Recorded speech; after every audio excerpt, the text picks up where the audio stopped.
ಸ್ನೇಹಿತರೆ, ದಾಸವಾಳ, ಮಲ್ಲಿಗೆ, ಗುಲಾಬಿ ಸೇರಿದಂತೆ ಎಲ್ಲ ಹೂ ಗಿಡಗಳಲ್ಲೂ ಹೂಗಳ ಸುರಿಮಳೆ ಆಗಬೇಕಂದ್ರೆ ಮನೆಯಲ್ಲಿರುವ ಗೊಬ್ಬರಗಳನ್ನು ಕಾಲಾನುಕ್ರಮವಾಗಿ ಗಿಡಗಳಿಗೆ ನೀಡುವ ಕಲೆ ತಿಳಿದಿರಬೇಕು. ನೀರುಗೊಬ್ಬರ, ಪುಡಿಗೊಬ್ಬರ ಮತ್ತು ಪಾಟಿಂಗ್ ಮಿಶ್ರಣದ ಗೊಬ್ಬರಗಳನ್ನು ಯಾವಾಗ, ಹೇಗೆ ಮತ್ತು ಎಷ್ಟು ಪ್ರಮಾಣದಲ್ಲಿ ಕೊಡಬೇಕು ಎಂಬ ಉಪಯುಕ್ತ ಮಾಹಿತಿಯನ್ನು ನಿಮ್ಮಲ್ಲಿರುವ ಗಿಡಗಳ ಆರೈಕೆಯಲ್ಲಿ ಬಳಸಿದ್ದೇ ಆದಲ್ಲಿ ಗಿಡಗಳು ಯಥೇಚ್ಛ ಹೂ ಸುರಿಮಳೆ ಮಾಡುವುದರಲ್ಲಿ ಸಂದೇಹವಿಲ್ಲ.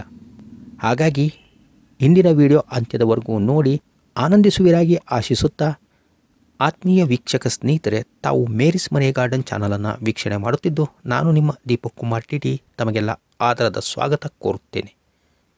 ಯಾರೆಲ್ಲ ಹೊಸ ವೀಕ್ಷಕ ಮಿತ್ರರು ಇನ್ನೂ ಚಾನಲನ್ನು ಸಬ್ಸ್ಕ್ರೈಬ್ ಮಾಡ್ಕೊಂಡಿಲ್ವೋ ಅವರೆಲ್ಲ ತಕ್ಷಣ ಚಾನಲನ್ನು ಸಬ್ಸ್ಕ್ರೈಬ್ ಮಾಡಿಕೊಂಡು ವಿಡಿಯೋ ಇಷ್ಟವಾದರೆ ಒಂದು ಲೈಕ್ ಕೊಟ್ಟು ನಿಮ್ಮ ಸ್ನೇಹಿತ ಬಂಧು ಮಿತ್ರರಿಗೂ ವಿಡಿಯೋ ಶೇರ್ ಮಾಡುವಿರಾಗಿ ಭಾವಿಸುತ್ತಾ ಬನ್ನಿ ಇಂದಿನ ವಿಡಿಯೋ ಆರಂಭಿಸೋಣ.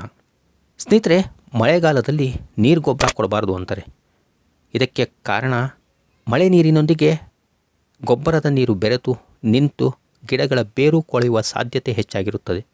ಇದರಿಂದ ನಮ್ಮ ಸಸ್ಯಗಳು ಅನೇಕ ರೋಗಗಳಿಗೆ ತುತ್ತಾಗಿ ನಾಶ ಹೊಂದಬಹುದು. ಆದರೆ ಮಳೆಗಾಲದಲ್ಲಿಯೇ ದ್ರವ ಗೊಬ್ಬರದ ಅವಶ್ಯಕತೆ ಹೆಚ್ಚಾಗಿರುತ್ತದೆ ಎಂಬುದನ್ನು ಕೇಳಿದರೆ ನಿಮಗೆ ಆಶ್ಚರ್ಯವಾಗಬಹುದು.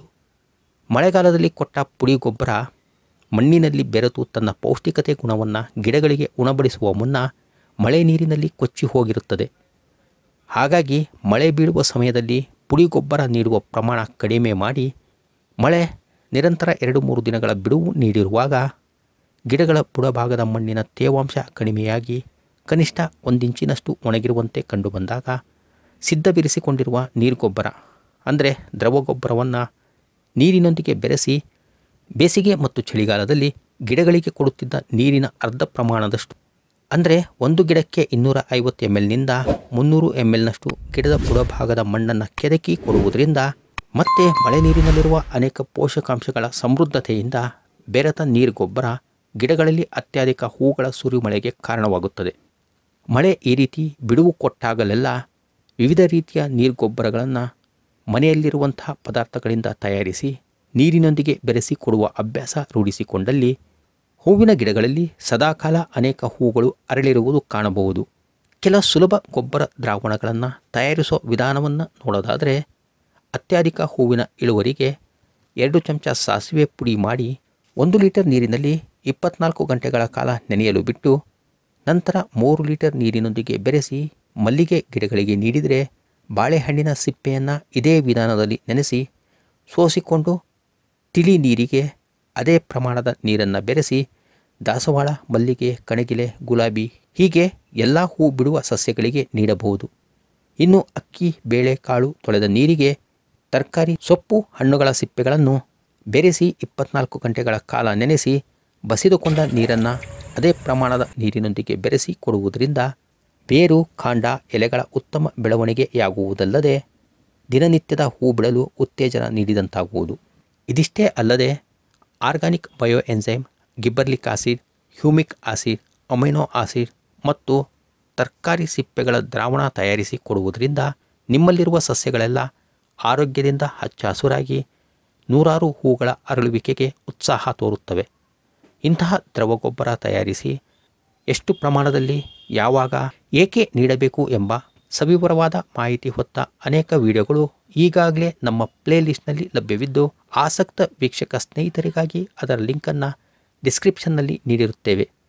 ವೀಕ್ಷಿಸಿ ಅಳವಡಿಸಿಕೊಳ್ಳಬಹುದು. ಈ ದ್ರವ ನೀರು ಗೊಬ್ಬರವನ್ನು ಮಳೆಗಾಲದಲ್ಲಿ ಈಗಾಗಲೇ ತಿಳಿಸಿದಂತೆ ಬೆಳಗಿನ 9 ಗಂಟೆಯ ಒಳಗೆ ಅಥವಾ ಸಂಜೆ 5 ಗಂಟೆಗಳ ನಂತರ ಕೊಟ್ಟರೆ, ಬೇಸಿಗೆ ಮತ್ತು ಚಳಿಗಾಲದಲ್ಲಿ ಪ್ರತಿ 2-3 ದಿನಗಳಿಗೊಮ್ಮೆ ಒಂದೊಂದು ವಿಭಿನ್ನ ರೀತಿಯ ನೀರು ಗೊಬ್ಬರದ ಮಿಶ್ರಣ ಕೊಡಬಹುದು. ಸ್ನೇಹಿತರೆ, ಋತುಗಳ ಬದಲಾವಣೆ ಸಮಯದಲ್ಲಿ ಗಿಡಗಳಿಗೆ ಅನೇಕ ಪ್ರಕಾರದ ರೋಗ, ಕೀಟಗಳ ಬಾಧೆ ಉಂಟಾಗುವುದರಿಂದ ತ್ವರಿತ ಪರಿಣಾಮಕ್ಕಾಗಿ ಬೇವಿನ ಹಿಂಡಿ ಪುಡಿಯನ್ನು 1 ಲೀಟರ್ ನೀರಿಗೆ 5 ಚಮಚ ಬೆರೆಸಿ 24 ತಾಸುಗಳ ನಂತರ ಅಷ್ಟೇ ಪ್ರಮಾಣದ ಅಂದರೆ 1 ಲೀಟರ್ ನೀರನ್ನು ಬೆರೆಸಿ ಗಿಡಗಳ ಬುಡಕ್ಕೆ ನೀಡುವುದರಿಂದ ಮತ್ತು ಅದೇ ನೀರನ್ನು ಸೋಸಿಕೊಂಡು ಅದಕ್ಕೆ 5 ಹನಿ ಬೇವಿನ ಎಣ್ಣೆ ಮತ್ತು 5 ಹನಿ ಡಿಶ್ ಸೋಪ್ ಜೆಲ್ಲನ್ನು ಬೆರೆಸಿ ಗಿಡಗಳ ಎಲೆ, ಕಾಂಡಗಳ ಮೇಲೆಲ್ಲ ಸ್ಪ್ರೇ ಮಾಡುವುದರಿಂದ ಮೊಗ್ಗು, ಹೂವು, ಕಾಯಿ, ಹಣ್ಣುಗಳನ್ನು ಅನೇಕ ಮಾರಕ ಕ್ರಿಮಿಕೀಟಗಳಿಂದ ರಕ್ಷಣೆ ಮಾಡಬಹುದು. ಈ ವಿಧಾನವನ್ನು ಪ್ರತಿ ವಾರಕ್ಕೊಮ್ಮೆ ಅನುಸರಿಸಿದರೆ ಗಿಡಗಳು ಸದಾ ಆರೋಗ್ಯದಿಂದ ಕಂಗೊಳಿಸುತ್ತಿರುತ್ತವೆ.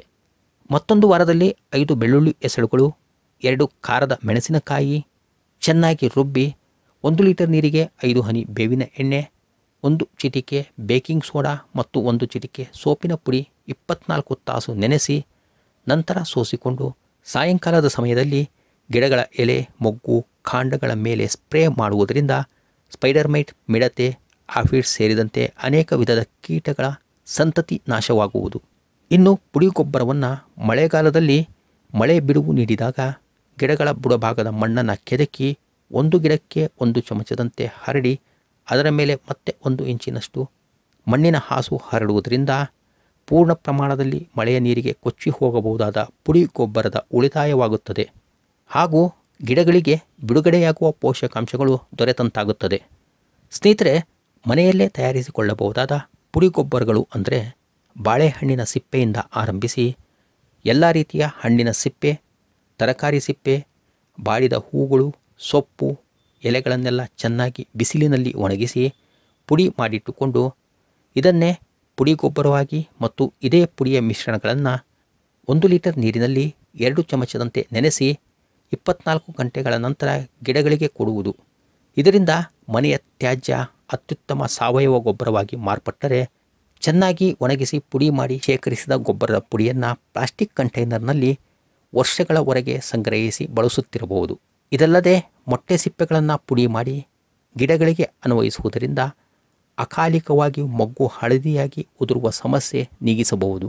ಈ ಪುಡಿ ಗೊಬ್ಬರಗಳನ್ನು ಪ್ರತಿ 15 ದಿನಗಳಿಗೆ ಒಮ್ಮೆಯಂತೆ ಈಗಾಗಲೇ ತಿಳಿಸಿದಂತೆ ಬುಡಭಾಗದ ಮಣ್ಣನ್ನು ಕೆದಕಿ ಹರಡಿ ನಂತರ ಸ್ವಲ್ಪ ಪ್ರಮಾಣದಲ್ಲಿ ನೀರು ಕೊಡುವುದು ಉತ್ತಮ.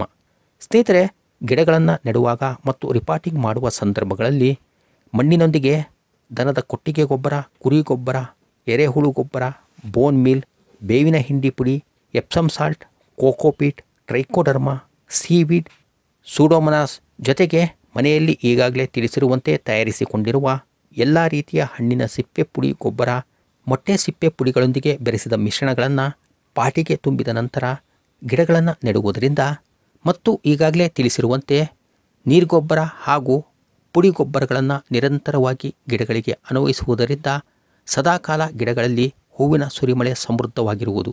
ಸ್ನೇಹಿತರೆ, ಪಾಟಿಂಗ್ ಮಿಶ್ರಣ ತಯಾರಿಸುವ ಕ್ರಮ, ವಿಧಾನ ಮತ್ತು ಪ್ರಮಾಣಗಳ ಸವಿವರವಾದ ವಿಡಿಯೋಗಳ ಪ್ಲೇಲಿಸ್ಟ್ನೊಂದಿಗೆ ಪಾಟಿಂಗ್ ಮಿಶ್ರಣಕ್ಕೆ ಬಳಸಿರುವ ವಿವಿಧ ಸಾಮಗ್ರಿಗಳ ಆನ್ಲೈನ್ ಪೈ ಲಿಂಕನ್ನು ಡಿಸ್ಕ್ರಿಪ್ಷನ್ನಲ್ಲಿ ನೀಡಲಾಗಿದ್ದು ಆಸಕ್ತ ಮಿತ್ರರು ಪರಿಶೀಲಿಸಿ ಸದುಪಯೋಗ ಪಡಿಸಿಕೊಂಡು ನಿಮ್ಮೆಲ್ಲ ಹೂವಿನ ಗಿಡಗಳಲ್ಲಿ ಹೂವಿನ ಸುರಿಮಳೆ ಪಡೆಯುವಿರಾಗಿ ಭಾವಿಸುತ್ತಾ ಈ ವಿಡಿಯೋ ಉಪಯುಕ್ತವೆನಿಸಿದ್ದಲ್ಲಿ ನಿಮ್ಮ ಸ್ನೇಹಿತ ಮಿತ್ರರಿಗೆಲ್ಲ ಶೇರ್ ಮಾಡಿ, ಸಬ್ಸ್ಕ್ರೈಬ್ ಆಗಲು ತಿಳಿಸಿ.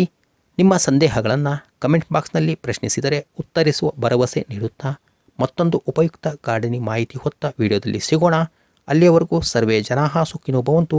Happy gardening. ಧನ್ಯವಾದಗಳು. ನಮಸ್ಕಾರ.